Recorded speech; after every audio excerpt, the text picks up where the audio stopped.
Good evening and welcome to exclusive discussion on your favorite television, ABC Amber TV. I understand we've not had this program now for at least a month with the intensity garnered ahead of today's discuss, even though we try to excuse or squeeze it into the pre-draft shows. For those who might not, there's a reset of the county draft tour program exactly why there won't be any pre-draft show. But before I even get into that, it will interest you to know interim government via the four counties that have already drafted, that is Bui, Ngoke Tunja, Manyu, and Kupe Mwanenguba, have or has been able to raise over 100,000 US dollars. Striking and also interesting to know that these are counties that were effective during the federal government draft. And yet, to be drafted at some powerful counties like Mezam, Momo. Concluding the county draft this year will be as follows. Ndonga Mantung County will be drafted on the 19th of August. Mezam, that's a powerhouse you all know, will be drafting on the 26th of August. Lebialem on the 2nd of September. Manyu, 9th of September. The Federal Capital Territory on the 16th of September. Menchum on the 23rd of September. Boyo on the 7th of October. Ndian on the 14th of October. Meme will conclude the draft or the county draft for this year on the 21st of October. This program has been published by the Secretary of State for the Department of Finance and Resource Mobilization. With exclusive discussion tonight, we will be examining the great danger that awaits the Gulf of Guinea as darkness spreads. Could President Sarko's diplomatic endeavors with the United States be a source of hope? The coup in Niger puts Francafrique on the spotlight. France's future and interest in West Africa faces uncertainty. How slave Mbelamuki on a video that is spreading viral on the social media stirs hatred within Ambazonia with hate speech. And to enhance this discussion will be Barrister Timbe Seha, Barrister Fru Johnson. We're hoping that Barrister Ghana Valentine will join us much later. But before we even get into that, let me hear from Unyi, Okpala, and Star Smart as they bring to Undaunted News Weekly recap right after the break.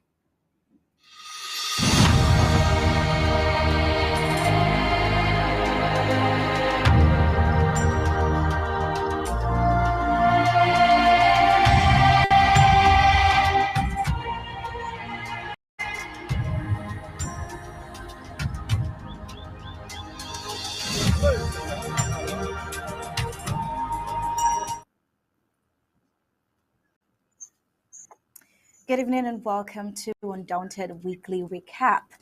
This week on Undaunted, we had several reports. We hope it will get better someday. Well, sad news, I must say, from killing of an elderly man to killing of a woman who was trying to go to church. Should we also talk about police harassment down to health failures? Now, let's not forget the youth that was swept away by the flood. Niger, on the other hand, seems to be taking care of its own affairs.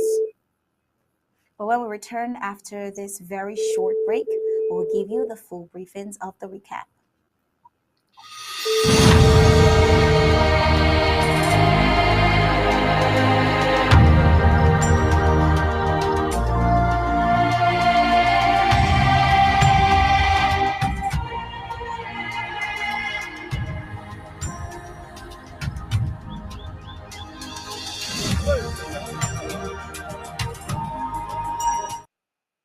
The piece of cloth in Ambazonia, a land brimming with history, courage, and the indomitable spirit of its people, a profound reflection of Ambazonia's collective identity and our unyielding struggle for freedom. A full representation of who we are, what we are, the history, story, and the struggle. It's a piece of cloth you should have in your closet. It is woven into a rich tapestry of cultural heritage, traditions, and long-standing desire for self-determination. Proudly adorned with unique patterns and symbolizes unity in the Amazonian people. The cloth's patterns and colors mirror the courage and hope that fueled their aspirations for a brighter future. Each thread represented a story of bravery, sacrifice, and the unwavering commitment to justice. The piece of cloth made in Ambazonia became more than just a garment. It transformed into a symbol of a call for recognition, worn proudly by Ambazonians and their allies worldwide. It carried a message: we exist and we deserve to be heard. As long as the cloth adorns chests and shoulders, the spirit of Ambazonia lives on, and the hope for a free and united land remains alive. Our vision in this interim government is to make ABC a leader and a real war horse of our struggle. We want to grow it, expand it, hire and train more hands, and broadcast round the clock, around the world, and take command of the media space of this world. You can enjoy all round the clock, 24/7 exclusive moments of bliss as an ABC Amba TV Club member. A cappella. Latest Nigerian / African movies, global politics, ABC Amba News and updates, historical documentaries, and lots more. In our daily programs, we have Undaunted, ABC Amba News, bringing into the news untold stories with Onyi Okpala and Star Smart. Exclusive discussion, revolutionary panel conversation, infotainment, edutainment, intro governmental debates on topical issues with Tarh Paddy, State of the Liberation Movement, Fronting IG, and People of Ambazonia's Position. The Struggles Weekly Update with Secretary Martin Mungwa, PhD, FASCE. Health is Wealth, Health Education and Awareness within the Ambazonian Community with Dr. Yaya. Liberation Prayer, an intercessory ministry for Ambazonia with Pastor Victor Mba. Our Freedom, Spiritual Awareness and Education for the Ambazonian Community with Pastor Victor Mba and Pastor Commando. Church and Politics, neutralizing the myths and preconceived religious and political philosophies that limit the Christian involvement in the realms of decent politics with Pastor Commando. The Voice of the Ambazonian Woman with Dr. Patience Abiedo and Lady Casey. Our Amber History, bringing to limelight the hidden history of Ambazonia to the world with Pastor Commando. Appointment on community building, education on patriotism within the Ambazonian communities with Ma Rachel Itatima. Ethics for an Emerging Nation, watchdog of basic principles and morals of a nation at war with Ma Dorothy Ngwa. Upcoming programs: Pigeon News, Vernacular Talk Show, County Roots, Activists Corner, Amber Focus, only ABC Amber Television. We the people, the voice of the voiceless. For 24/7 access, subscribe as a club member on www.abcambertv.com/subscribe.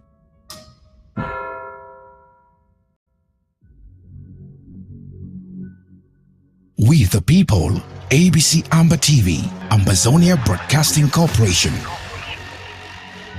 The voice of the voiceless, the voice of Ambazonia, connecting the world from Africa with untold stories. Africa.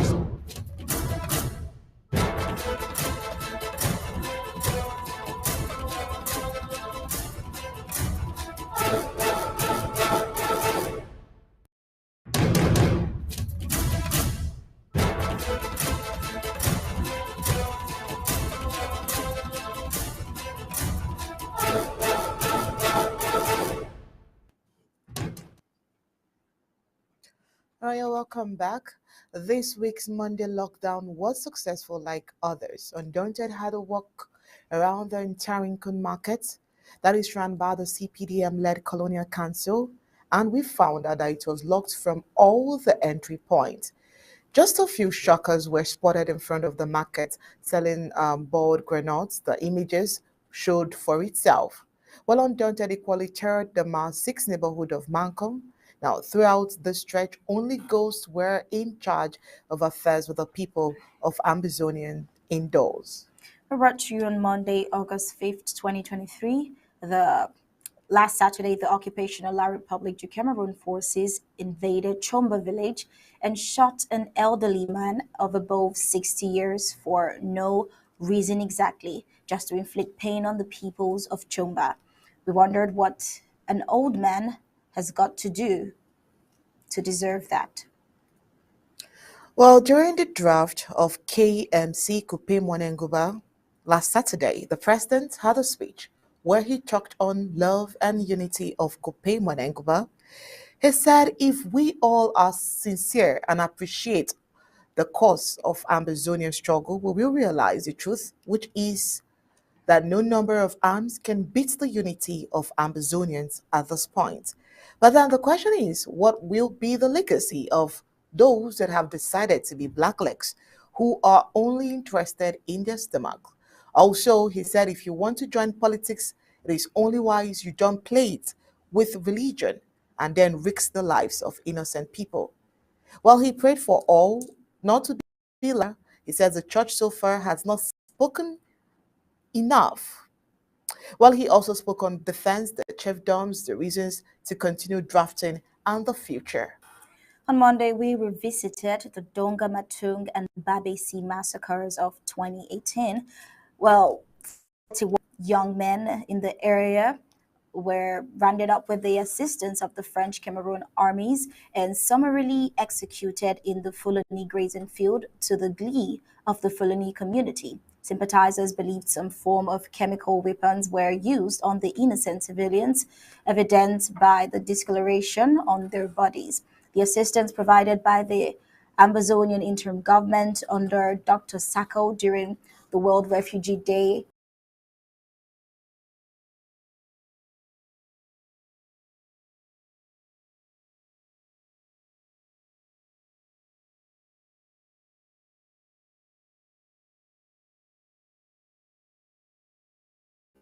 made by the President of the Federal Republic of Ambazonia, Dr. Samuel Ikome, 2023.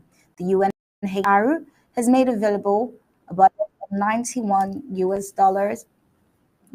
million US dollars to support Southern Cameroonian refugees in Nigeria. The funds are said to be used to provide food, healthcare, shelter, and other basic needs, as well as education and livelihood opportunities. However, the budget is less than half of what the UNHCR estimates is needed to adequately support these refugees. All right, we also brought you a report where a colonial prison manager is reported to have inflicted 600 strokes on an inmate at the Eseka prison in the central region of La Republique du Cameroon. Well, according to the victim's family, Lionel Huken, the former colonial manager of Eseka prison, allegedly administered 600 machete blows under the feet of Thomas Diaquin Ntep. A Colonial La Republic Gendarmerie officer impersonated the Colonial Regional Delegate of Commerce and extorted 5 million francs CFA from traders. Under the state payroll, the La Republique du Cameroon public servant, sponsored by greed, opted for other unorthodox means to satisfy his heavy money desires. He made away from one outing with a sum of 5 million francs CFA from struggling business persons. Well, from reports, he is set to face the same law that he was contracted to enforce its implementation. This week, in the health category, new cases of measles, an acute contagious respiratory illness that causes fever, cough, and red eyes, was discovered in the Mazam County of the northern zone of the Federal Republic of Ambazonia. The Colonial Ministry of Public Health, Dr. Mwada Malaki, in a note addressed to the Colonial North West Regional Delegation Public Health called on the general public to be aware of the recent spread of measles disease in this area of service. Well, according to the release, 3 new cases were confirmed at the Nkwame local government area hospital during the 27th epidemiological week. Undaunted reported that southern Cameroon's Ambazonian war victims in Yaounde's Simbok neighborhood are being harassed at an alarming rate by security forces as their phones are seized in very rude manners and searched. These colonial public forces of insecurity ride bicycles or Hilux pickup trucks and pull over young southern Cameroonians, Amazonian war victims, usually men, to check their phones for potential scammers. They take taxis with young men from whom they demand money from. Well, sadly, a young man in his prime was swept by rainwater at the heart of the colonial economic capital of La Republic du Cameroon, Douala, together with his bike. Well, this accident happened on Friday, August 9th, 2023, before the watchful eyes of helpless onlookers who could only but take images of the incident.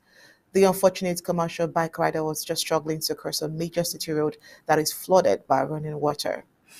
And on the African scene this week, we brought to you a former rebel leader and politician in Niger who launched a movement opposing the military government that took over power in the July 26th coup, a first sign of internal resistance to army rule in the strategically important Sahel country. In a statement seen on Wednesday, Risa Agbula said his new Council of Resistance for the Republic, the CRR, aims to reinstate overthrown President Mohamed Bazoum, who has been in detention at his residence since the takeover. On the foreign scene rather, we told you that South African President Cyril Ramaphosa has invited 69 countries to attend the BRICS summit in August. Ramaphosa sent invitations to the head of state of 69 developing nations expanding to Asia, Africa, and South America. The invitations are also extended to the Global South bodies such as Israel, the Caribbean, Australia, and New Zealand. However, it is not known how many countries will accept the invitation and attend the summit in person or virtually. All right, that's all we have for you for today's recap. Before we get into the news in the fresh reports for today, let's hear what Mr. Tarh has to say.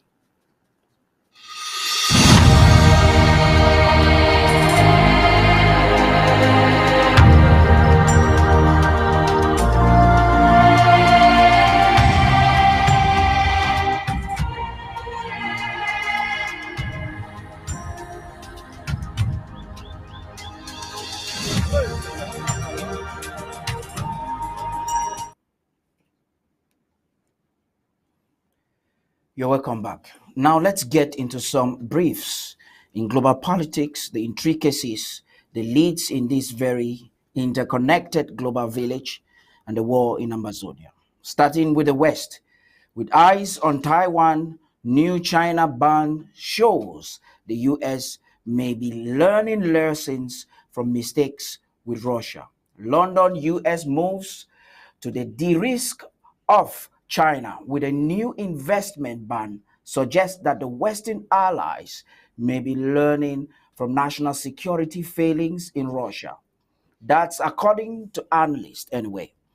The White House on Wednesday announced a ban on some U.S. investment in China in sensitive technologies such as computer chips.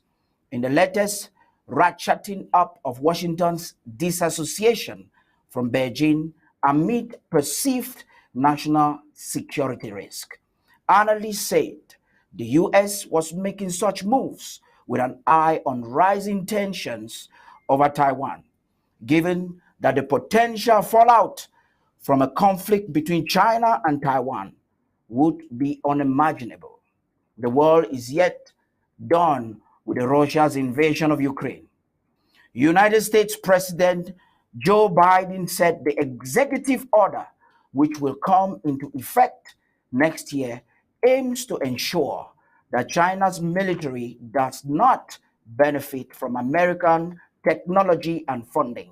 particularly in sectors that counter United States and allied capabilities. Meanwhile, with some dynamics and consequences of the Russian-Ukraine war, Putin considers attending G20 summit in person, setting up tense meeting with Western leaders.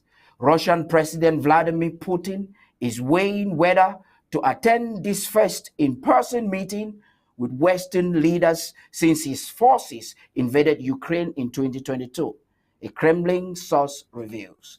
Putin still hasn't ruled out appearing in person at a G20 meeting of major economies on September 9 and 10 in the Indian capital, New Delhi, according to a Kremlin official who did not want to be named because he does not make public statements. Whether these are speculations or not, I look forward to that rencontre. Biden, Putin, once again in the same room. All the way to Africa, one and only one thing has been trending for at least 2 weeks on every headline. Niger hangs in the balance as military junta ignores the ultimatum from the West African bloc. The military junta that calls itself the National Council for the Safeguarding of the Fatherland seized power on July 26th and detained President Mohamed Bazoum. The 15-member region coalition gave the junta 1 week to return the elected government to power and restore constitutional order, threatening the use of force. How is this even possible? 6 days after the said ultimatum, the coupists have published a cabinet solidifying their takeover. ECOWAS leaders say all options are open in Niger, including the use of force. President Bola Ahmed Tinubu, whose legitimacy as president is currently being challenged in the courts, whose initial option on this issue was outright war and has been widely objected and rejected by a cross-section of Nigerians, hides under the banner of ECOWAS to play the bidding of the West. Why a good number of political scientists have stated that this is a stretch of the power tussle between NATO and Russia. ECOWAS is claiming to restore democracy in Niger. That's an irony. At the end of the day, there are two sides of the extreme. A peaceful resolution is clearly far-fetched. With unthinkable sanctions in place, the people remain the victims. West Africa is in disarray. The Gulf of Guinea faces an imminent danger. President Sako hinted with a tweet yesterday that he has been making great strides on diplomacy with the United States of America. Could that be a source of hope for the rich Gulf of Guinea? Let's look on some of the weekend briefings with Undaunted, with Onyi Okpala and Star Smith. Right after that, we will get into the discussion proper, right after the break. Stay tuned.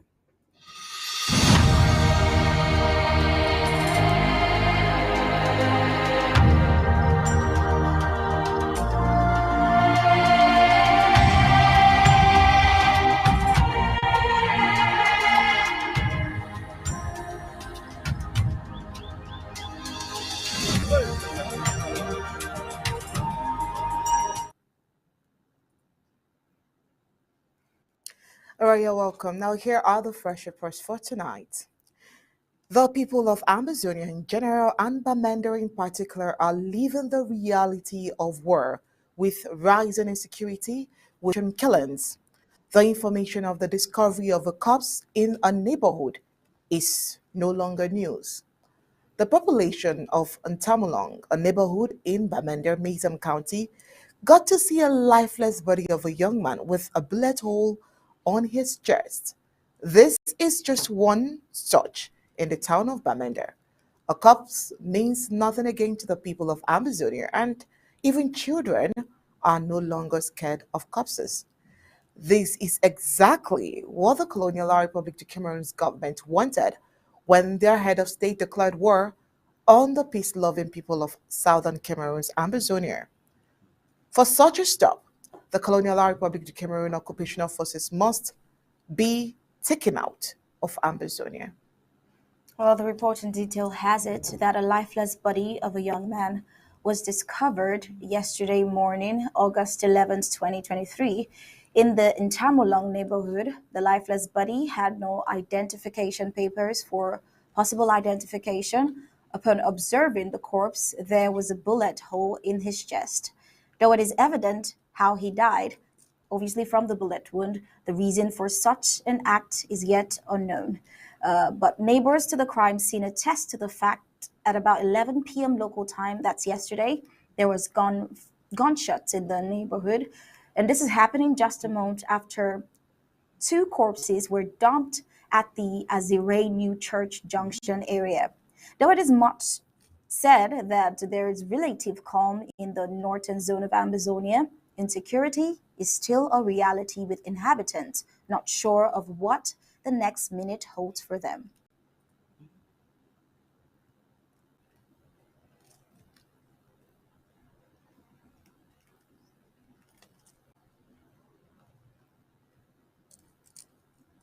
Well, moving on, the Colonial Republic, the Cameroon government, in a high level of hypocrisy, is preaching living together. At the same time, they are making life hard for Ambazonian refugees in her territory. Ambazonian refugees in La Republic, Cameroon's political capital, are victims of constant harassment from the Colonial Republic Cameroon police forces. Quarters of Ambazonians are always stormed by the thugs of President Biya and inhabitants molested on a regular basis. They pushed a rapper who could not stand injustice to cry.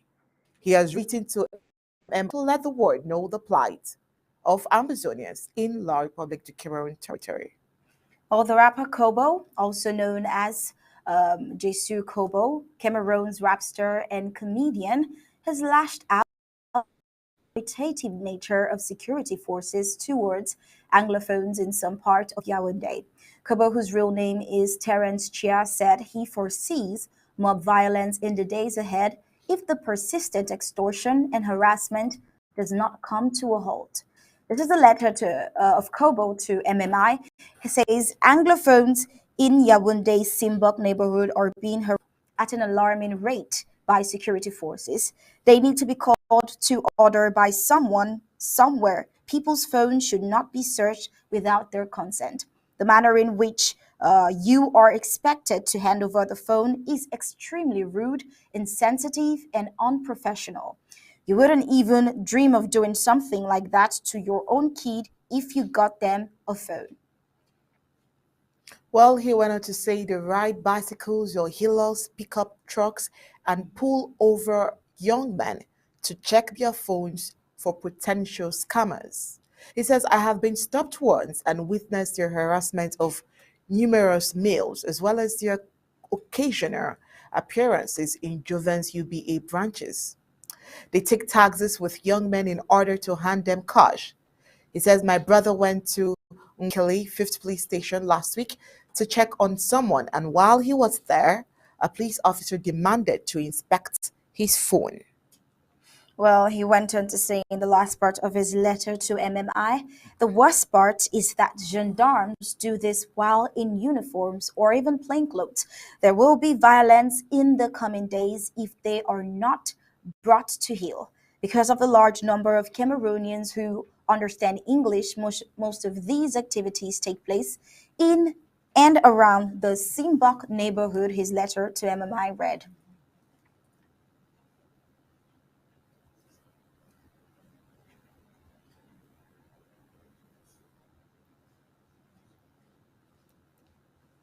All right, moving on. Reports reaching the ABC Undertale studio says the La Republic de Cameroon is on a killing spree in Donga Matun County again. The people of Liu Village in Ndu local government area of Donga Matun County woke up today, Saturday, and discovered that the entire village was surrounded by terrorists, military from La Republic de Cameroon. They went from house to house, picking up targeted old mothers and fathers simply because they are Southern Cameroonians, Ambazonians. They decide whether or not to kill you at will based only on the fact that you are a Southern Cameroonian. Well, that's how a called Pa Malam was executed, and we fear for more deaths as they are shooting at random. But then President Samuel Ikome Sako took to his official X, formerly known as Twitter, and explained that he has spent the week briefing key congressional staffers of members on about the latest from Cameroons and Southern Cameroons, and called on the U.S. Congress and Secretary Blinken to lead talks between the two sides, that is La République du Cameroon and Ambazonia.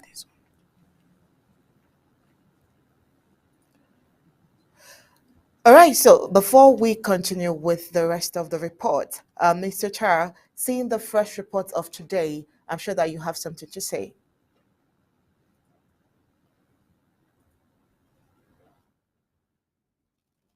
Yes, I think so. We are clearly, our people at the home front are clearly victims of circumstance. And it would appear, like I said earlier on, that there are the Gulf of Guinea is facing a very huge challenge in the face of this imminent crisis and wars springing up from West Africa into Central Africa. The Wagner Group of Russia is creating partnership across the sub-Saharan Africa, and as we speak, there is no evidence that there will be a peaceful resolution between ECOWAS and the military juntas who have Bazoum under their custody.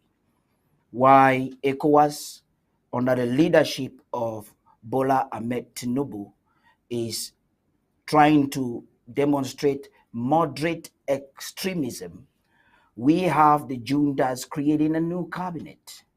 The juntas have a cabinet instead of a backout. So where are we heading to? As we speak, sanctions have left thousands already displaced. Many are suffering from health conditions because of the absence of basic utilities. And we are asking, where are we going to? The questions are many.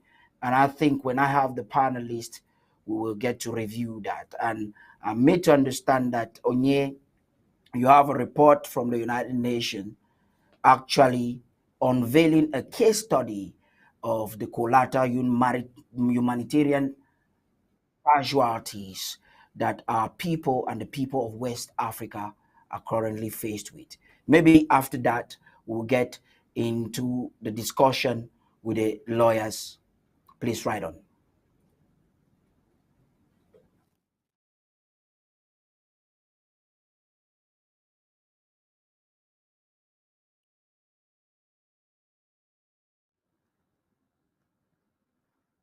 All right, thank you so much, Mr. Tarh. But we must warn you that this is a very sad report.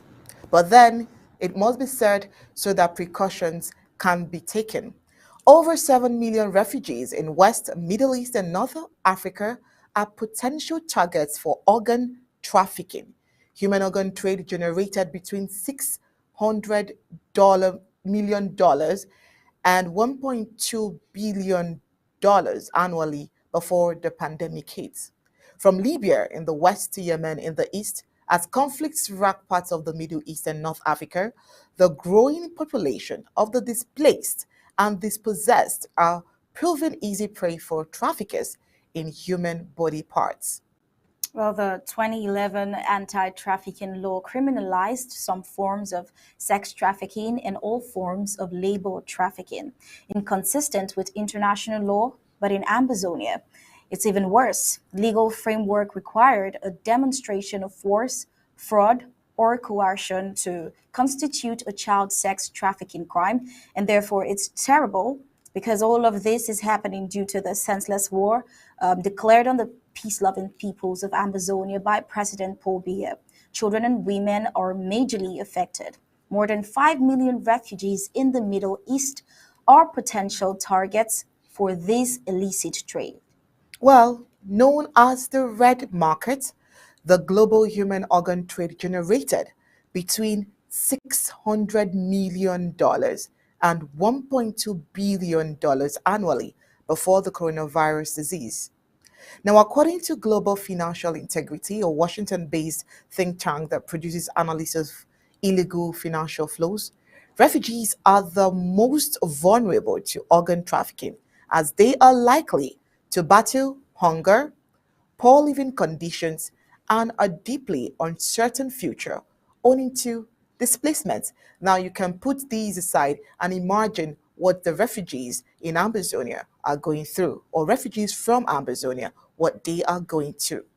Now, this mixture of adversities makes many of them desperate to seek a way out of their predicament, even if it means selling their organs to provide for their families or fund their passage to more stable regions in the world.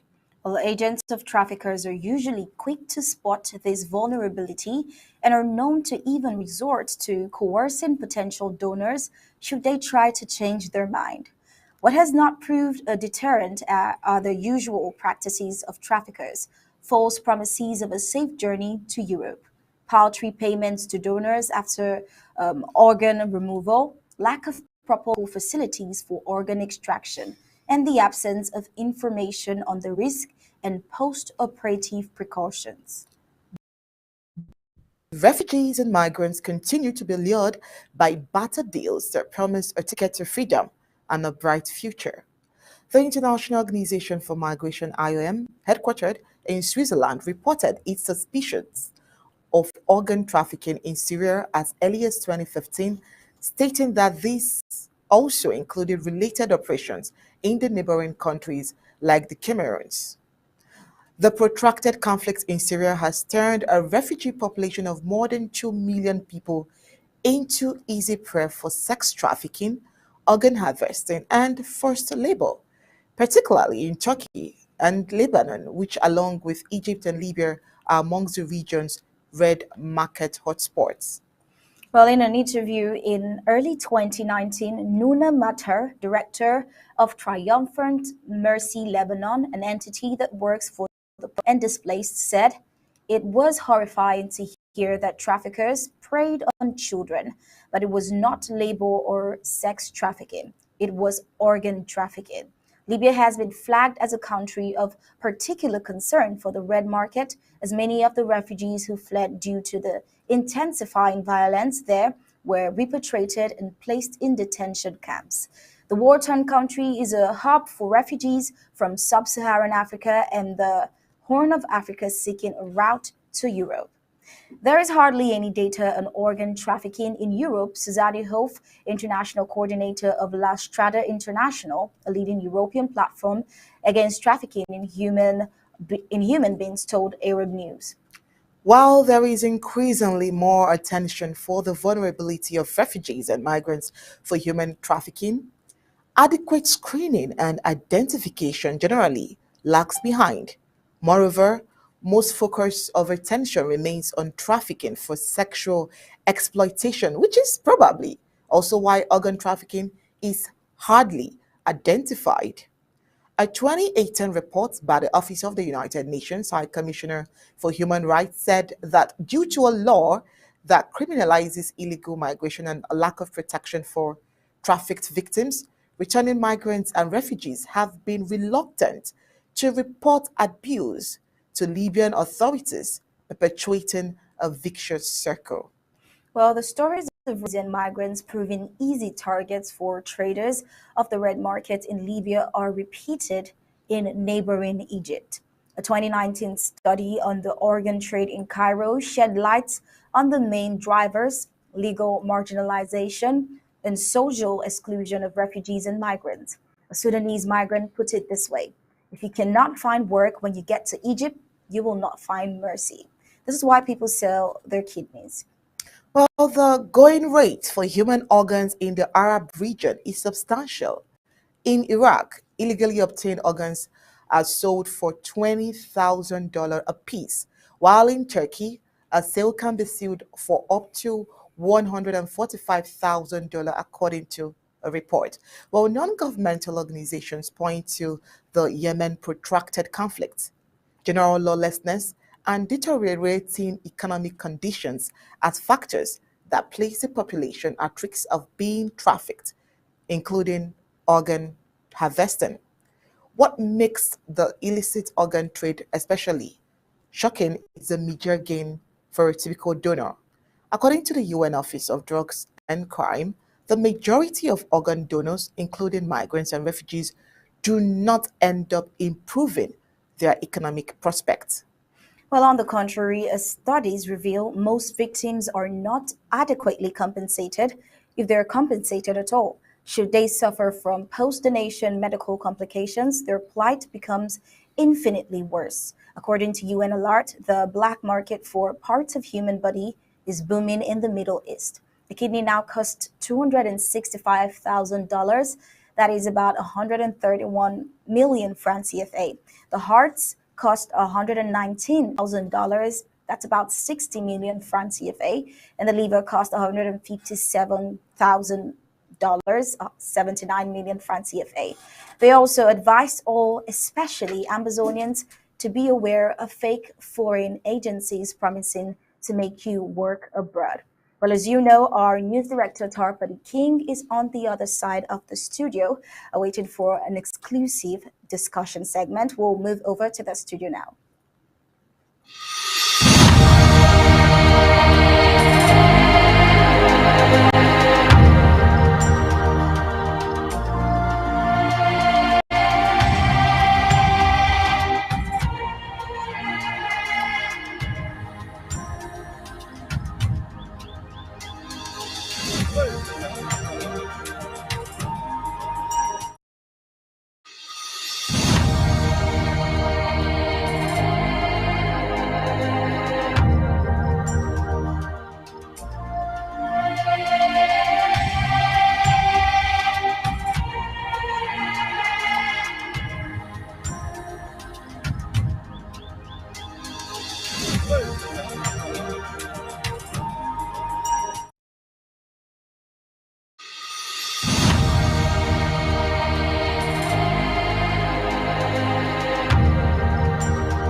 Welcome back, Onye and Star. I would like to say thank you for that humanitarian report there. You can find it nowhere but ABC Amber Television.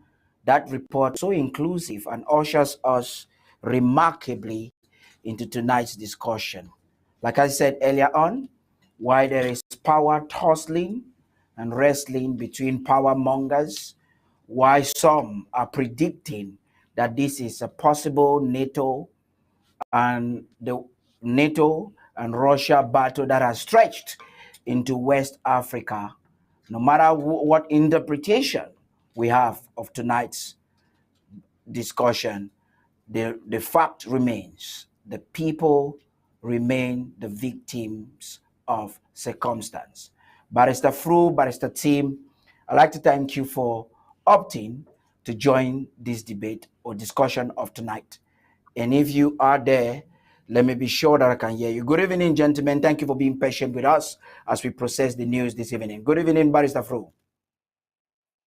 Good evening, Paddy. Thank you very much for another invitation. Good evening, Barrister Team. Yes, sir. Good evening. Thank you very much for having us. I don't know if there is any better way for us to start tonight's discussion other than reviewing the moderate extremism demonstrated by ECOWAS after Thursday's summit. We saw resolutions that claimed that everything is on the table, including force. So the bargain and everything has been brought. But how is Ambazonia intricately linked? The Gulf of Guinea is facing a risk. The wars are increasing. Boko Haram in the north, kidnapping in the north, in the northern part of Nigeria. That cuts across to the eastern part of Nigeria, where you have the Fulani herdsmen are not resting with their armed banditry.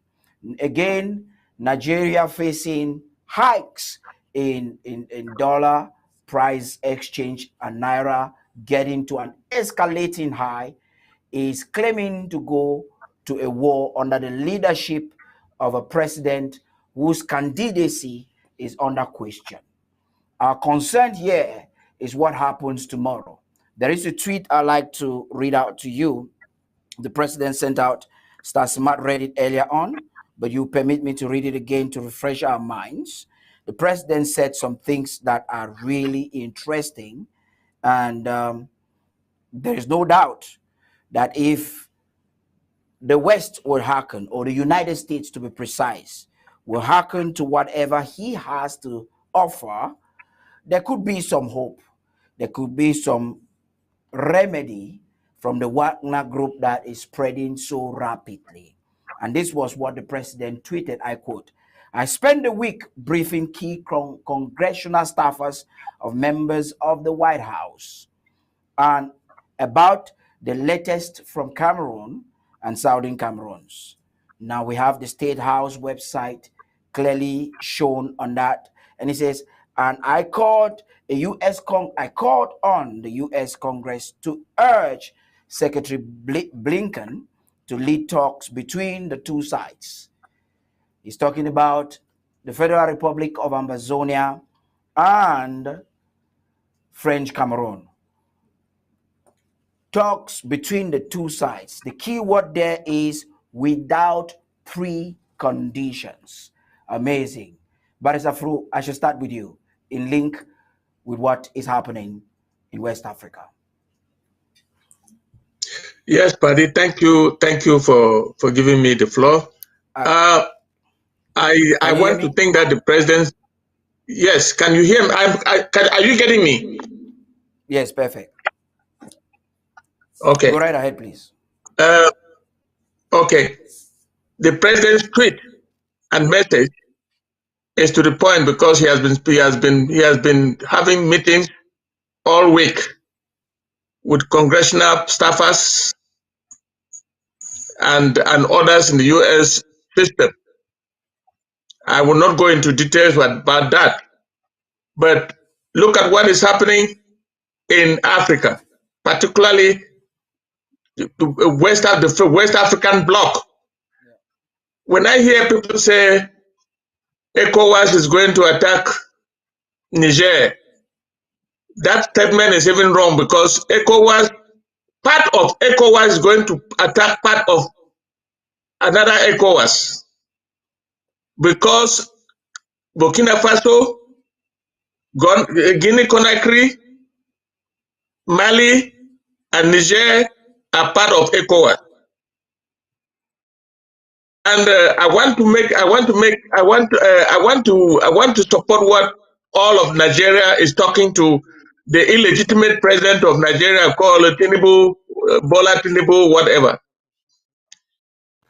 If he thinks that he can act as a proxy for the French to attack Niger, he is going to plunge Nigeria into a war that will have catastrophic results for Nigeria. I listened to a professor, a Nigerian prominent professor from the north, a specialist on African affairs and in political science. He said, if Tinubu gets Nigeria involved in a war in Niger, Tinubu should be ready to fight all of northern Nigeria. I want to make it clear here that Nigeria is not even a powerful military in Africa. I listened to a classification of the most powerful military people in Africa, and Nigeria comes number 4. Egypt is number 1, South Africa 2, Algeria 3, and Nigeria 4th. Algeria has already indicated that they will join in the fight on the side of Niger, you must know, Paddy, that Niger boundaries with Algeria, and the other three countries, Mali, Burkina Faso, and the Guinea Conakry, are already ready for the fight, and they'll be joined by Algeria. And let me also say that the Wagner Group is present in Burkina Faso and is present in Mali. What does that tell you? Among the NATO countries in Europe, Italy has already fired a shot on the French. I listened to the Prime Minister of Italy yesterday, where she was telling the world that has lived on the exploitation of minerals in Africa against the interests of the people of Africa, that France has impoverished all of Africa. The 14 countries that they colonized in Africa, France has impoverished them. And that Italy will not be a party to any kind of war unleashed by on an African country by the French in the name of NATO. That's to tell you that NATO is getting split over this issue. The European Union is quiet on all this. What does that tell you? Ambazonia is the leader, is the fight in Ambazonia has brought into the body politics of Africa what is going on right now. The French are losing Africa. They are losing at the rate that the other African old heads like Paul Biya, Obiangema, and Sesengesu will not be able to hold their own in Central Africa. Which means that if they don't listen to the youths, if they don't listen to what is happening in other countries,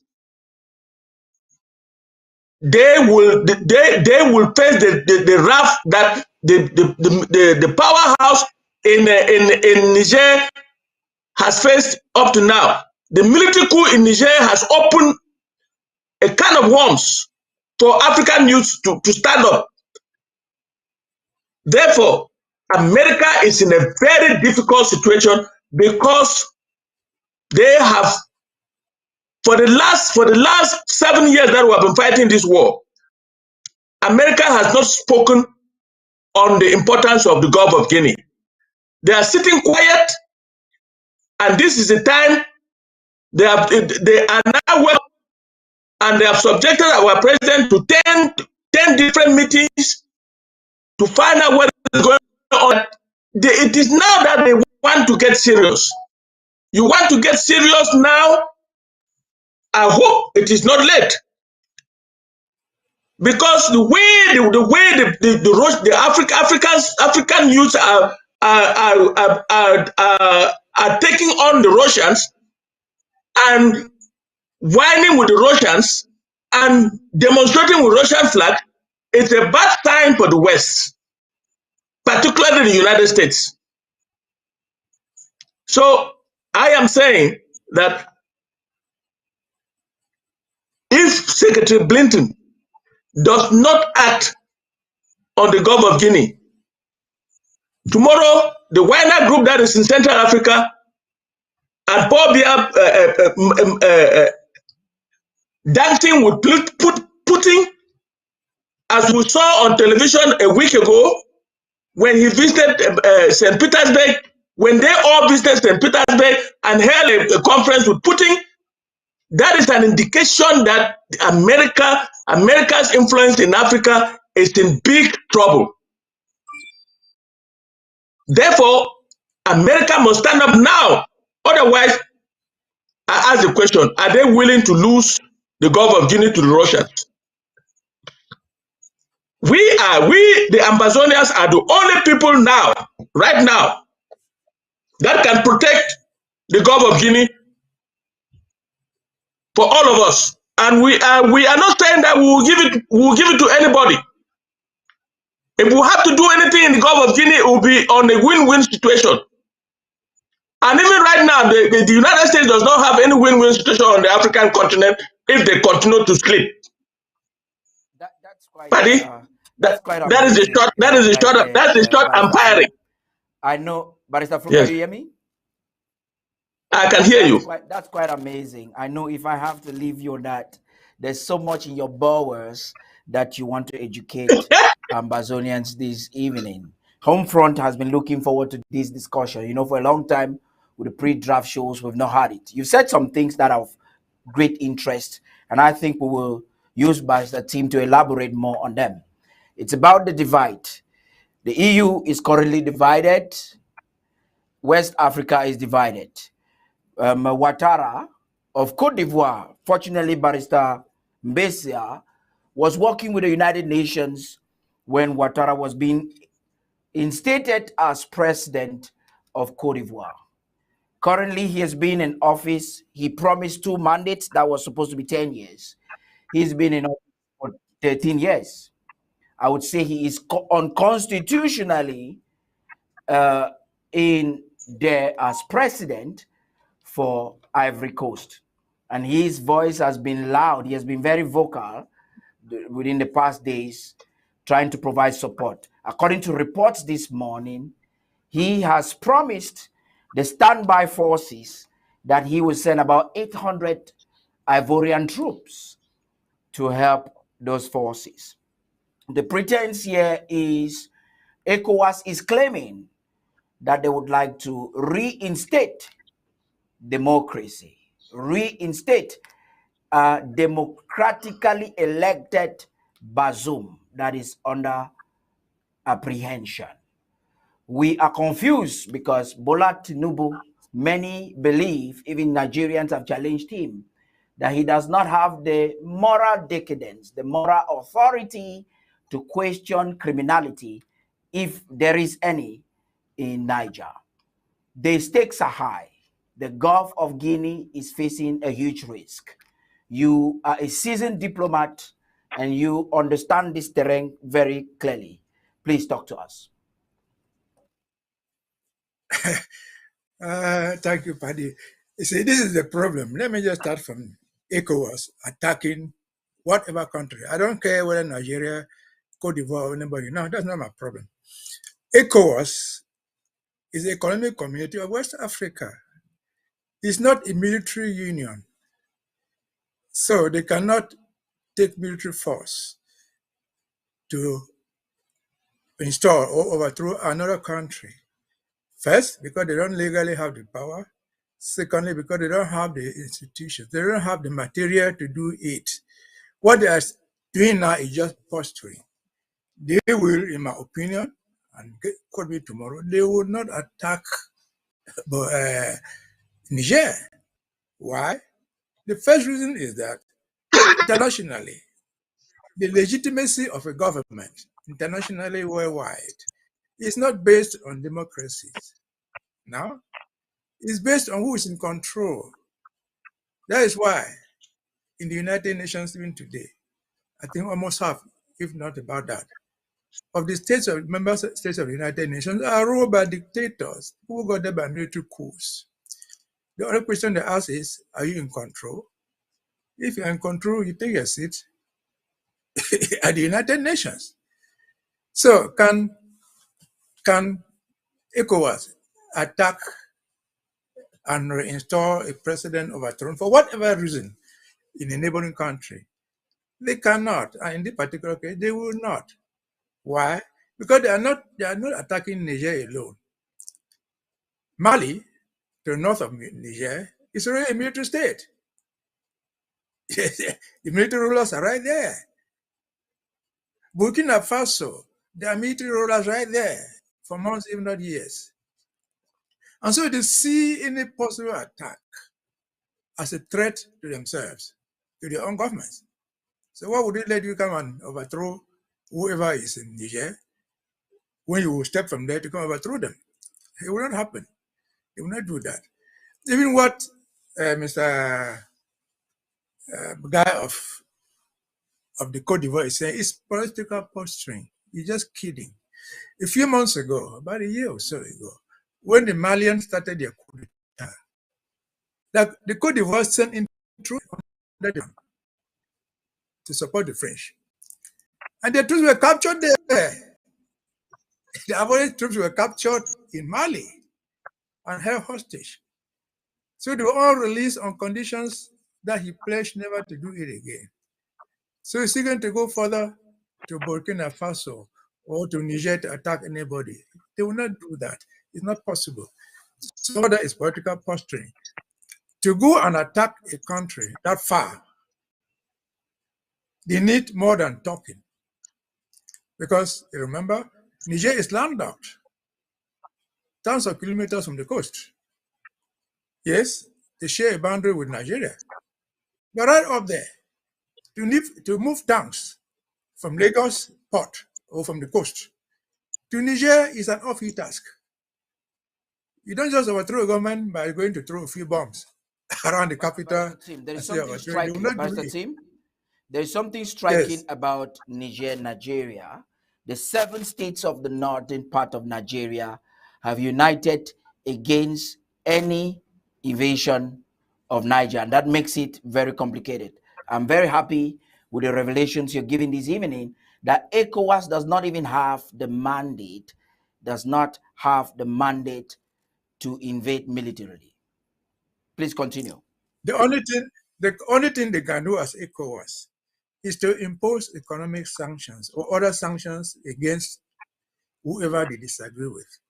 But can Nigeria, for example, through which the Niger shipped its products to the sea, can they effectively cut off from Niger? They don't ship those things for free. You pay. It's like Cameroon threatening to do similar things to Chad. They ship their oil through Cameroon to Caribbean, wherever, and Douala. But they pay. Remember what they have right now in Cameroon, SNH and all that type of stuff. Cameroon trying to steal their money through those contracts. They are not helping them. They are making a fortune out of what people are shipping out. So I don't care whether Mr. Tinubu is legally being challenged or not. No president in Nigeria, whoever, can effectively raise an army to go and fight Niger. Because as Barasan says, even right there in Niger, they share, in fact, Niger has its name from the river Niger. Okay, it takes off from Niger. Nigeria has its name from the river Niger. So they are neighbors up there.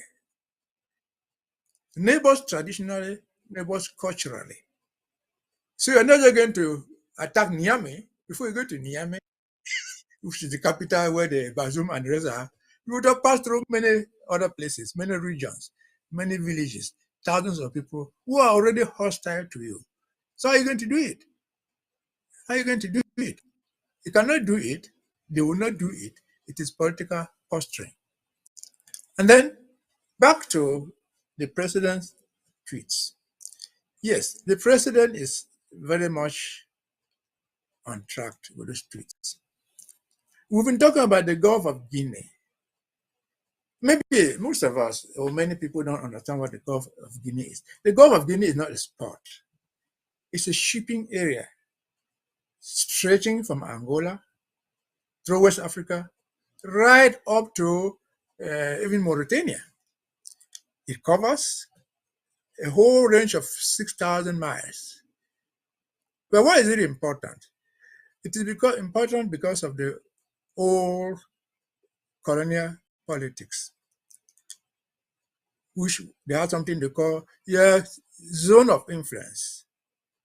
What is the benefit of the Gulf of Guinea? And what is the trade there? The Americans come there. But they're not coming because they want to protect an American for now. They come there to fight the pirates. What are the pirates doing? The pirates are attacking essentially French fleets. Because the Gulf of Guinea, as I've mentioned, has so many countries. But the economic interest there is controlled 90% by the French. From Angola, the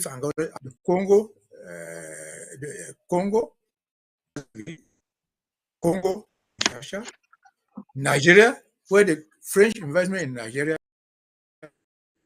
in other French-speaking African countries, then of course, You go to these tiny countries, Togo, even Cameroon, they have control over this, even Equatorial Guinea. Why is it important? It is important because these countries are tiny. The ships that ship goods from there do what we call the taxi. That is the move from one spot to other. Because one ship cannot load in Equatorial Guinea. Now like a load in Douala. He has to take goods from there, go to Lagos, go to Abidjan, to fill the ship and continue. Those of us who have shipped cars. You see, you ship a car here in America, where it will take 3 months. You find that yet the very ship that's carrying your car is living here, going to Abidjan, going to Lagos, going to different places before arriving in Douala. So this trade zone, which is dominated by the French, is what they are fighting for. Why did they need that trade zone? We have agreed that countries like Burkina Faso, the Niger, Mali, their gold, with all the minerals, these things were not shipped by air. They are shipped by sea. They ship them to the ocean, and the French ships carry them to France. And of course, the French are political and economic as the United States. And so they preserve this as if it was theirs alone. What if, for example, Ambazonia had its own? Because today, we are still in the same route, but we are considered as part of Cameroon. We cannot enter into any shipping agreement with somebody else other than what team. This is Yes, direction of this discussion, which I think we should use it to conclude so that we can get into an aspect of great importance. There are analysts who are saying that not just Nigeria, but ECOWAS as a whole has no business in Niger, and that this is a fight that has been stretched.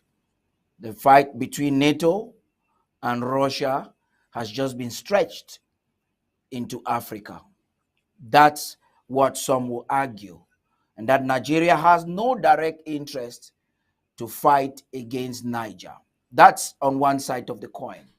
As we speak, Barrister Fro, I would like to know exactly why Ambazonia's geopolitical position within the Gulf of Guinea gives President Sako the credence to do a betting. At some point, we are insinuating, without any fear or favor, that he could just be the messiah of the Gulf of Guinea if everything goes chaos. We have 3 brotherly friend or nations waiting for the standby forces in Niger, and they will collaborate to crush them. This is serious. The war in Ambazonia is escalating, and we are having a new war that is very close by, and the same stakeholders have interests at stake. Please, Barrister Fro. Now, just give me 1 second. Let me say something before Mr. Fro said.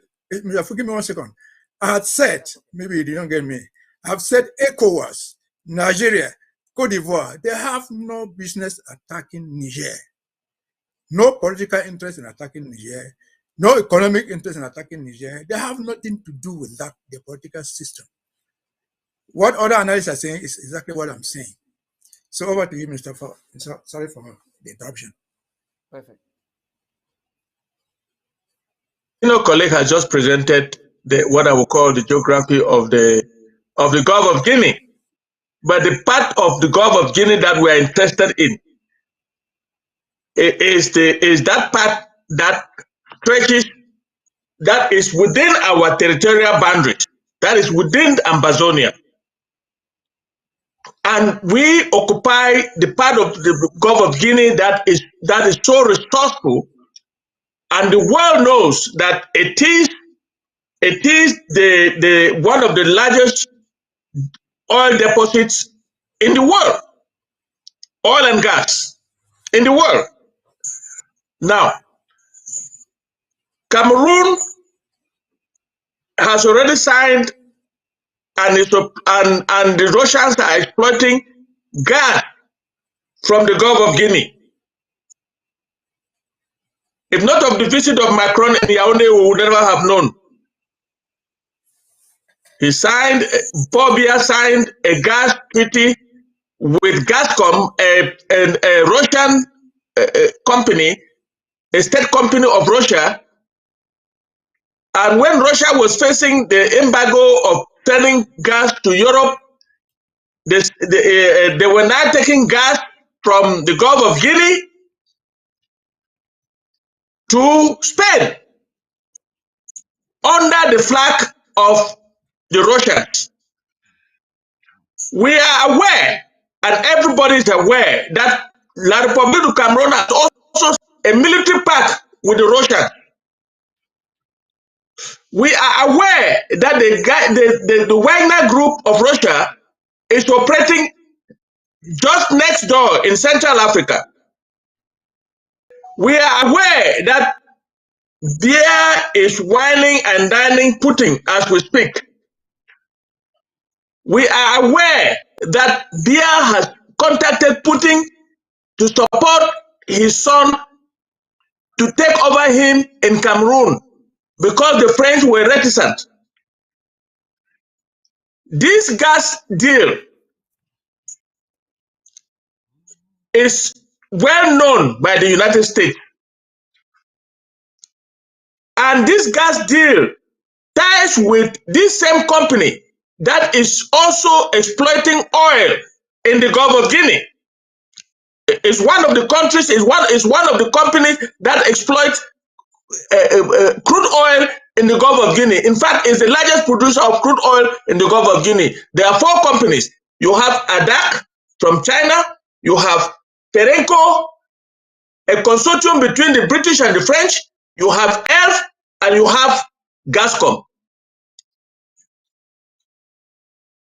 The Gulf of Guinea that we're talking about, it is the Gulf of Guinea that is in our territory. And we are the only ones fighting so far to take back that Gulf of Guinea from the Russians, from Biya and the Russians. And if we don't have any help, because we are not a military powerhouse, we don't have the means. The Russians, one day you will hear that the Russians are in the Gulf of Guinea, that the Wagner group has been brought by Biya to fight us. How would that look when a U.S. ship, the military U.S. ship, the African Command, is right there in the Gulf of Guinea? We are saying, like our president is saying to these people, we are the only people who can protect the Gulf of Guinea as we speak. And if they don't do anything to stop the genocidal war that is on our territory, to bring the parties to the negotiating table, to let us have our sovereignty as they voted for, then the Gulf of Guinea is in danger. We are saying this today is the 12th of August 2023. If nothing is done, the Russians will be in the Gulf of Guinea before you know it. And that is the reason why our president has put out that tweet. That tweet, you don't expect in diplomacy that he will put everything on there, but he has just given a little bit on. The discussions continue, the diplomacy continue, but if America is still sleeping like they are doing now as we speak, then they can forget about the Gulf of Guinea and maybe all of Africa. That's amazing.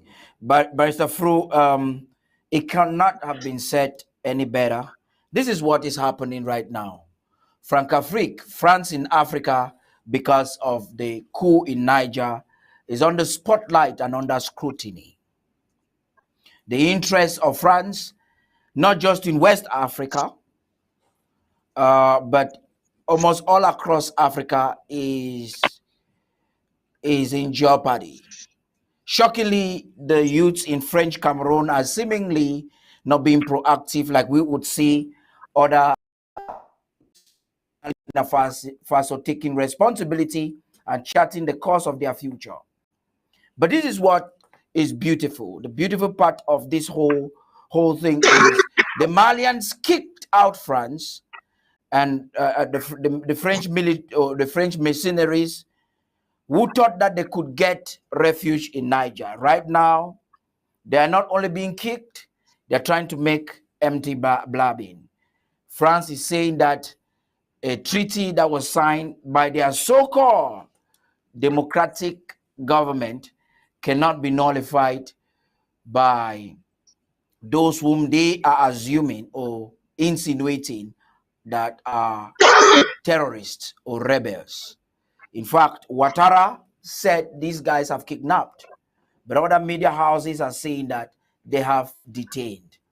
While all of this is happening, we find these juntas solidifying their autonomy and creating a cabinet. Well, my concern here, in conclusion, Barrister Mbesa, is if this all goes the direction that it is going right now, how instrumental will the involvement of President Sako be? Barrister Tim, please, let's conclude on that. Now, what we have to look for in this debate is what is affecting France. The French hegemony is being disentangled. They are not fighting because they love. They are fighting for the economic interest. They are fighting for what they get out of there. And in fact, in the whole Wavis Bay area, not Wavis Bay, Guinea, they have the dominant economy, the control, even the ports. But I'm sure we know that in Douala, you have this thing they call the Bolloré. The Bolloré controls almost all the ports. They go the shipping routes. Bolloré, yes. Yes, they control those things right to Abidjan. And so they are not fighting because they want to fight. No, the announcement of a contract cannot be resigned. It's not working. Because even if they don't resign it and there's war going on there, you're not going to ship those things again. You're not going to ship those things as the French think. So once the French interest unravels, a lot is put at issue. But as I also forgot to mention, you see, the importance of Ambazonia as far as Guinea is concerned in maritime traffic is more than that. You see, in the whole Gulf of Guinea, if the Victoria Deep Sea Port were built, it would be the whole that Gulf of the Gulf port is not like that. It's not like Douala. And so if we have that deep sea port with the facilities that no other country has in the region, we control a lot economically. Not just because before they anchor there, if they want to pass through, and we're not the allies, we can stop them. And so that's the fight for their survival, to export what we do not yes, freely, unchallenged, back home. That's the interest of the Americans for now. They are trying to protect their neighbor, their ally, the French. But there's also much you can do to an ally.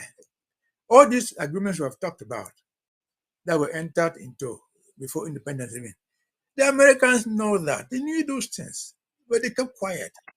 As long as Africans did not raise their fingers, they kept quiet. So, well, Nigeria is a zone of influence. Do what you want to do there. But now that things are unraveling, the Americans can no longer keep quiet. Because, let me also say, If you hear the Italian Prime Minister saying this, you think you learned it today? Italy has known all those things. But when they see things going down, they come and say, well, we're not even part of you again. And that's the problem with the French. The French are looking for new allies. Wagner is coming in. Nobody can pretend that Wagner is part of NATO. Nobody can pretend that Wagner is. And so, as he pays the price, dictates the tune. Wagner is a satellite of Russia. Russia may not need all those minerals from them because they have them. You have control over what you do to hurt them or not. I've seen this debate around whether they indicted Mr. Putin, the ICC or not. Let me just say this in passing. Indicting somebody at the ICC is only one step. The ability to arrest the indicted person and try and send them is another one. I'll be surprised if some country will go on and catch Mr. Putin and say, I'm sending you to the Hague for trial. But I think that's already a victory for them. Confirm with you, Barrister Team. I want to confirm with you that that is bluffing, because we've seen Putin visit many countries in the world. The supposed indictment, even as we speak, we're getting unconfirmed reports. I would say speculations, but this is someone hinting us from Kremlin that Mr. Putin is planning to be in the G20. You know, since the invasion of Russia, he has not visited that area. And so he's planning that unwaveringly, unapologetically. And I can't wait to see Putin, Biden in the same room again come September. Now, just conclude very briefly. You have approximately a minute. Okay, so they might not even be in the same room. I think in one of my earlier presentations here, we talked about Southern Sudan. I said Bashir was indicted by the ICC over Darfur. He had a sealed indictment. He didn't know until he went to South Africa on an official visit, and it was on sale. And they asked the South African government to arrest Bashir and send him to the ICC. He said, no, I'm not going to do that. That's a diplomatic thing that I will not do. And they allowed Bashir away. So indicting Mr. Putin, as I think it was pushed by the Americans or NATO to save their strategic and political interests, is not going to be a solution to the problem. But if we had our independent position in the Gulf of Guinea, no matter how small we look geographically, we're even bigger than Togo, which is in the Gulf of Guinea. We're in Equatorial Guinea, which is in the Gulf of Guinea. Our influence will be terrible depending on the friends we make and who are our partners. So, President Sarko, touching base with the Americans is as strategically important as one can imagine. Because the Americans will realize, they are realizing that the French hegemony is crumbling. Do they still need to have an interest? Do they need to have a foothold in this region called the Gulf of Guinea? Of course, yes. Can they effectively, again, depend on France, as they've been doing for the past 50, 60, 70 years? No, they cannot. So they look for new allies, and we open our hands and say, we're here. There's no way that we shall be allies in that intimacy with France. Even if the open relationship with us, we shall be friends in business. We shall not be trusted friends in any other thing. And so we approach the Americans and open their eyes that the French hegemony in the Gulf of Guinea is crumbling. The Russians are seeking a foothold. Why not you, the United States, seek your own foothold as an individual country, not as an ally of France? And if you want to do it, we're here to support you. Thank you. That's indeed just amazing. Just 1 second, Paddy. I think we've buttressed. Just 1 second, Paddy. Okay, very briefly, Barrister. Yes, the Russians have wanted giving signals to the West that they mean business. This morning, 2 very big nuclear aircrafts, very large nuclear, I think they're the largest, landed in South Africa. And South Africa is calling, because South Africa has already invited many countries to come and talk about a single currency that will surpass the dollar. All these are bad signs for the West. These are signs that the West, America must sit up. America must, like my colleague has just said, America must have its own foothold. Because if America loses South Africa, loses Nigeria, loses all the big countries in Africa, what will be left of America on the continent of Africa? That's It doesn't mean they are not interested in Africa.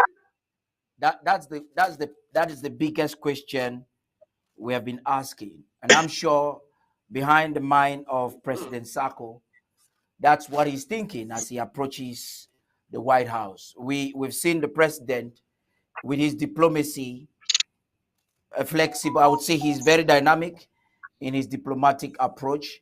Just last week, during the interview with the U.S. media, for the first time, I saw a president addressing the West like never before. And like I analyzed last Saturday, you saw a president who was speaking with anger, the urgency, you could feel it.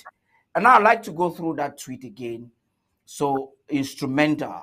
In his own words, he would write on Twitter or call it X. He says, I spent the week briefing key congressional staffers of members on White House. I'm sure the House prop GOP there is the White House, and approps them about the latest from Cameroon and Southern Cameroons. And I called on the U.S. Congress to urge Secretary Blinken to lead talks between the two sides without precondition. He has never changed. He has always been doing the exact same thing. Why President Sako strategized to remedy the chaos that the Franco-Bulu Beti hegemony is creating along the Gulf of Guinea. We have Cameroon's proxies like Mbela Muki spurring hate speech within the community and trying to play the card we all know, dividing to conquer Ambazonians. I'm sure you would have watched that video. There's a video that has been trending on the social media. I'd like us to watch that video and listen to it very closely. When we come back, we will talk to you briefly in that regard, and we will definitely give you a special announcement and conclude our program for tonight. Stay tuned. Someone's knee is on the neck of Southwesterners, and this is the moment we should get out of what it is. We are being called to keep quiet and not to tell the truth. The man who surrendered in Tian was number 2 to General Tenkubu. In his revelation, he says that they received orders from abroad to execute the delegates. Who gave that order from abroad? Let the name be made public so that all the facets of the state, the government, civil society, the press, activists, advocacy should be launched so that the world should release who gave that devilish order. This is not normal. How many times will Southwesterners cry? Their farmlands have all been taken. Their bushes, in fact, their villages have been invaded and taken and the natives driven away. We want to talk, they call it hate speech. What do you call hate speech? If you want to talk about hate speech, look at the causes of the hate speech. And this is what is happening. This is what is happening. We abhor and deplore hate speech. The people of Southwest are hospitable people who are very accommodating, who know to share what they have with others. If they are telling and crying out their pain, no one should call it hate speech. This is too much. We can't bear it any longer.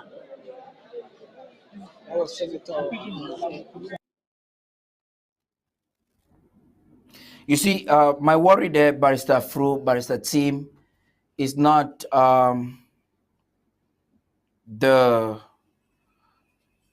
it's not even about the crime he's trying to levy on those he's insinuating would have committed crimes against what he calls the Southwesterners. Is the fact that they all rely on one strategy. We saw Nkia, that's Bishop Nkia, a few days ago, doing the exact same thing. And today we're seeing Mbela Muki playing the exact same card of dividing to conquer.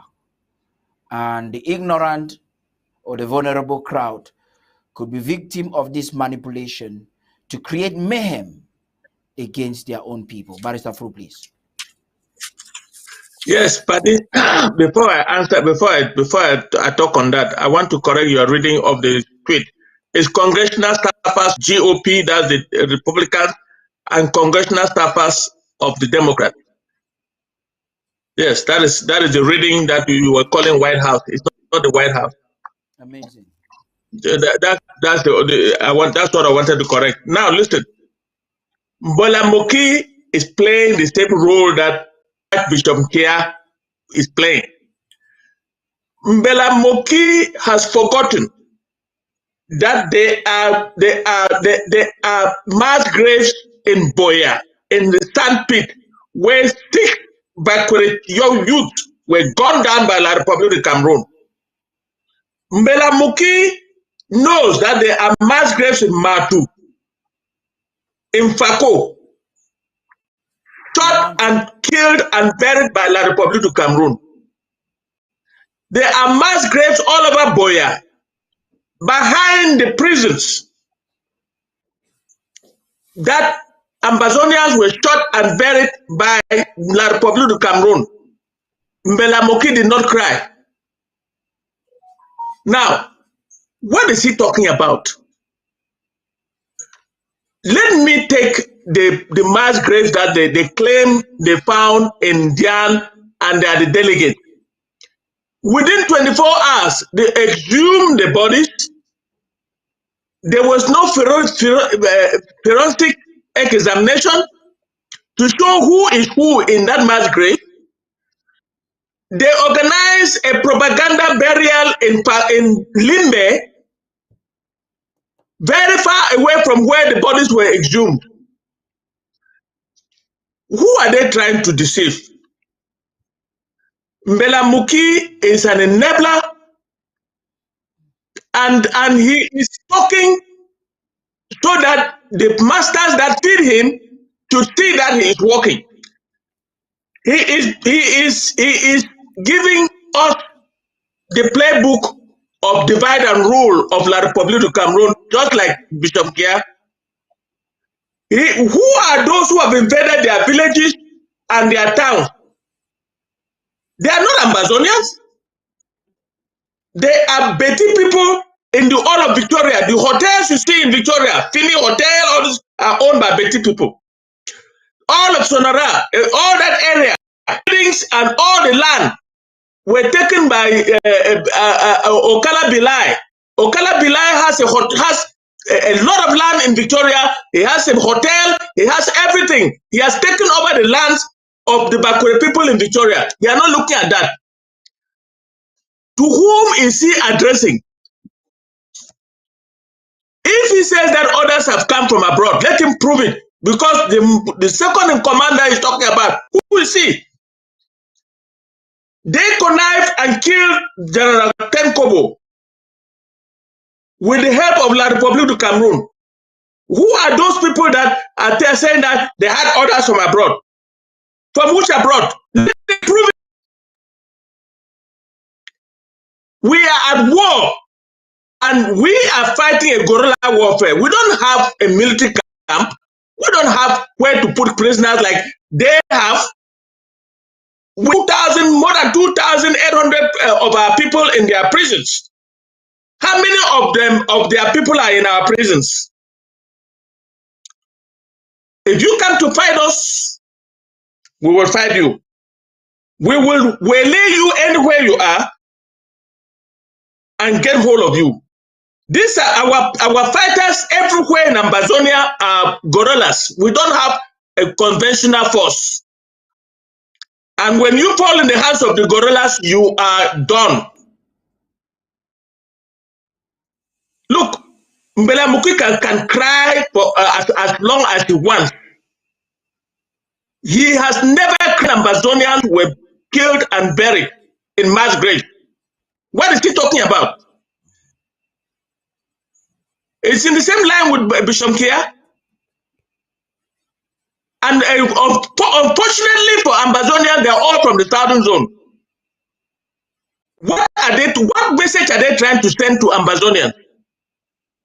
If they think that they can still use divide and rule emotionally like Mbela Moki is doing now, let them think again, because the days of divide and rule are over. The days of that manipulation are over. Indeed. They are over. Because the Southern Cameroons was one. The Southern Cameroon state won until the 20th of May 1972. That they split us into two. Yeah. And called one side Northwest, another side Southwest. We don't know Northwest. We don't know anything about Southwest. We know that the Southern Cameroon was a country. It was a British category. And Mbela Moki can cry as much as he wants. But the question I want to ask him is, when Ambazonia will be free and will have our sovereignty and our country, where will Mbela Moki go? Where will he go? He will go to Boya. Thank you very much. He will go to Yaoundé. Yeah, where will he go? They divided us in 1972 that on the birthday of Ahijo's wife, and called us Northwesterners and Southwesterners. And then they told us that we are divided. Unfortunately, some believe, like Mbela Moki is shockingly believing the rhetoric, or perhaps he's playing the dirty politics of working for his master in Yaoundé. Barrister Tim, please react. I think I look at it a little bit differently. Whenever you see agents of the Republic acting, reflect a bit and look behind. All what is Mbela Moki is saying, and Reverend Archbishop Andrew on the host within the week, they are a total distraction, calculated distraction to divert from something else. And let us go back to what happened. On what occasion Mbela Moki talking? He was talking purportedly on the funeral of this man who were killed. And where were they killed? They were killed in Dian. And they are being buried in Fako. What is the connection between Fako and Dian, where they are bringing these bones to bury there, claiming to be the 6 delegates? The 6 delegates died in 2021, 2 years ago. We never as much as had a statement from the Yaoundé government. Nothing. Not even Tongfak. They said nothing. They did not as much as even send 5 soldiers, called them B, to go on to the bushes and look for these guys. They just kept quiet. If one of those 6 guys had been a Betty boy, a Bulu guy, they would have been coming in the bushes. But they never did it. Even upon purportedly finding their bones, or whatever they call them, the only official information we have is from the so-called duo, who has no forensic facilities to say anything. They come and mount burial in Limbe, purportedly for this occasion, for these people. And then Mbela Moki is brought there to say something that is pre-planned. The information is within Mbela Moki to get. The so-called Ambawu surrendered. He is with them, he's in their custody. He's the one who told them, we receive orders from abroad. He should be the one, he should be the same one to tell Mbelamoki and whoever that call came from Barisatim. It came from Barisaso. They cannot get this information. And Mbelamoki is standing there where they must tell us. Who else will tell you other than that guy? And of course, who is this guy? This boy is from Dian. The 10 kobo that were heard from Mbelamoki's mouth is from Dian. What's that got to do with the Northwest or Southwest? Give it their legitimacy. What's that got to do? These are Dian people who have not heard Mbelamoki say, okay, go and capture their families because they took money, whatever. Go and do this, go and do that. They have not done that. And then last but not the least, who is Mbelamoki? Mbelamoki is a senator for the Southwest in general. Appointed. In the Southwest and in Fako in particular. Ambazonia said, as an act, he's even the say what they call it in the Senate. He's a big man there. All these events when children were killed in Buya, right before his own eyes.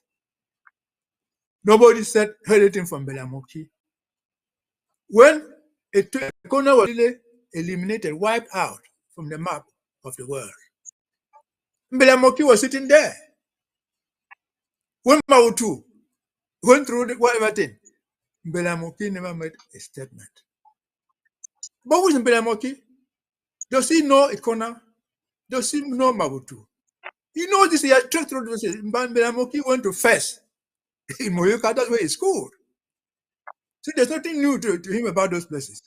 So these are only diversions from certain categories. And let me learn with this.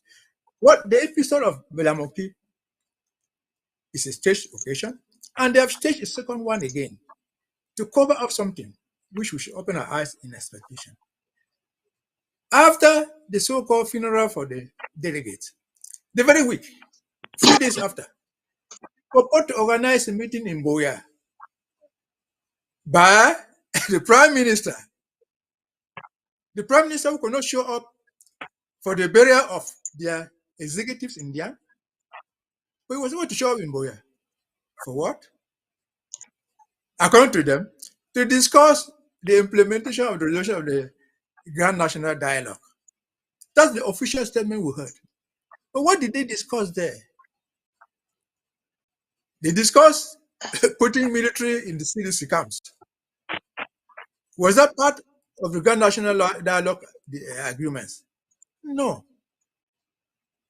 So how do these stations Tarh, these guys are talking? They are just staged to divert attention. Who believes on earth? Those resolutions of the whatever thing they arrive and they are all staged. If you know the CDC, how many camps are in Fako itself? Then you organize military camps around CDC camps. You can do it. But it's because they don't even understand what is CDC. They don't understand how they work.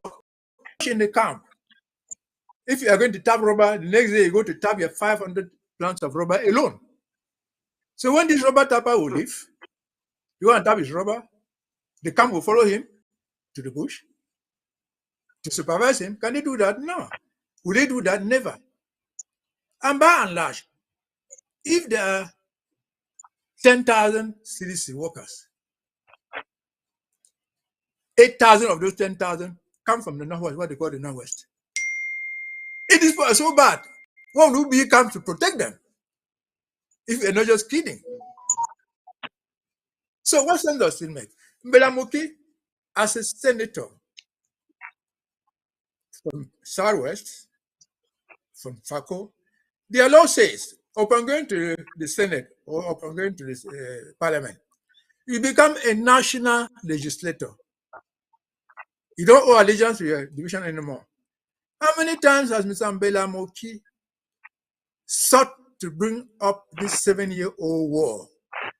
That's eliminated people in Fako in his front yard as a legislator First, of the area affected. Second, a national legislator. 0 times. Mbelamoki lives in Bokwango. Monja Woja lives next to him. He's arresting pregnant women, killing people. We have never heard a word from Mbelamoki. So Mbelamoki is the stage guy. Again, they are doing something. Something is coming. So I think you know, I don't know where it was coming. In the 2001, 2002, there was something in what they call the Bapenda 9. When they killed those 9 boys in Bapenda. Yes, I was in Douala. And then, the stage barrier, which is what they're going to do now. They said, we took them and they disappeared. But what did they do next? The most important thing is that they put envelope for 1 million and said, Madam, that woman died in Douala there. I say, okay, go and give them this condolence parcels for the death of the 9 children. That's what they are staging.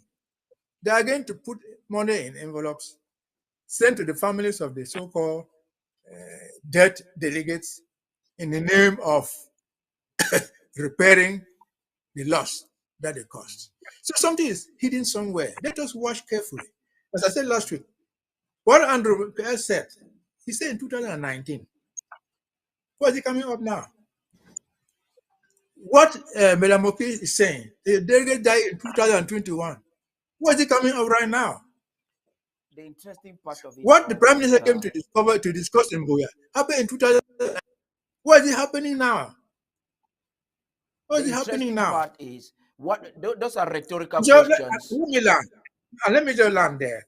You see, what they said, what the general manager of the CDC said, is what's important. It's what we should take home. The CDC is dead. He's down to his knee, they have no money. I say, well, if you can put these people, if they will make them work, that would be better. See, the message behind is the CDC is dead. Yeah. The message behind the thing is that economically, Cameroon is on its knees. They are not able to sustain this war. That's the hidden message behind it. They can say any other thing to pretend, but it is staged. It is something, a distraction from the rare thing behind the speeches. Thank you. I'm very excited with the answer that you have given to those rhetorical questions. And I think one very important answer there is the fact that the cabal in Yaoundé and their proxies within the southern Cameroons have lost creativity as they stay the hegemony, the Franco-Bulu Beti hegemony in Ambazonia.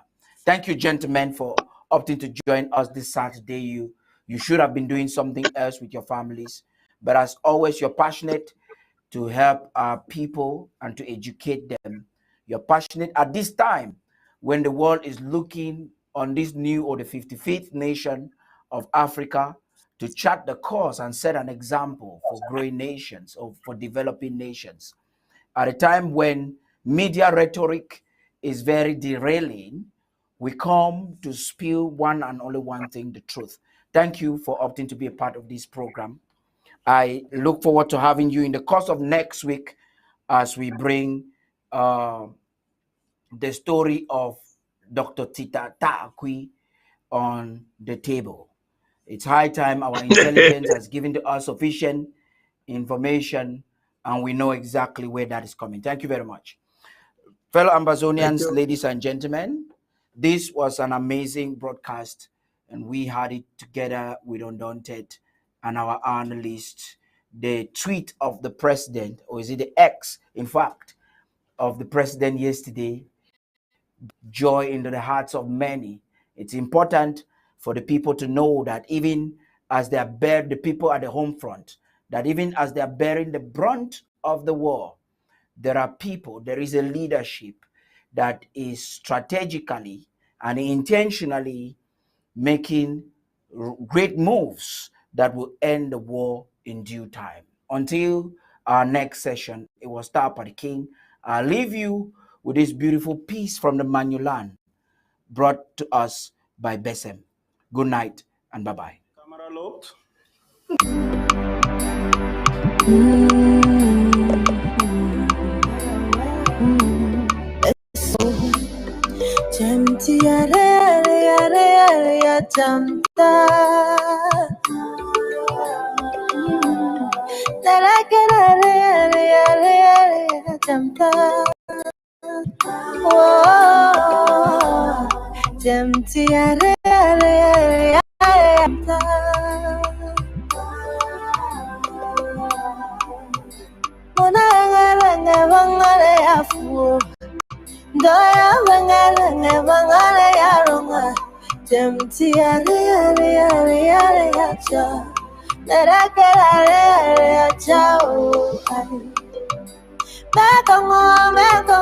Vanessa, Vanessa, I love you. Vanessa, Manoa,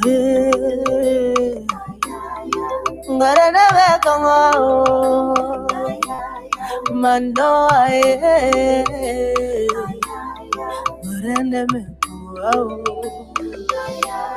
Manoa,